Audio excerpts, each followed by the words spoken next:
कैसे हो ना भगवान। अरे क्या तो रहा है? अरे काटे जाओ पूछो तो महाराज के करब। साले लगते पागल हो, जिस तरह से वो साला पागल है वैसे ही तुम पागल हो। अरे पहले बताइए साले कि औरत के गर्भ तुमने सुना है, देखा है ना? अरे हम देखे हुए तो पूछे का है क्या? लेकिन कहीं पुरुष के गर्भ नहीं देखा है। देखा है?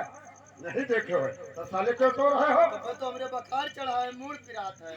वो गर्भ नहीं पूछा है, वो पूछा है कि जाकर अपने महाराज से पूछो कि उनके पास धर्म वर्म है।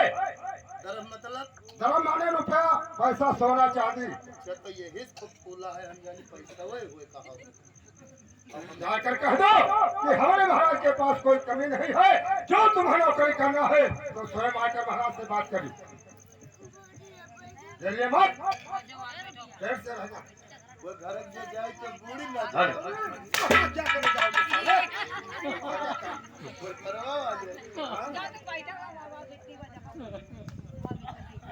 ओ भैया क्या बात है भाई?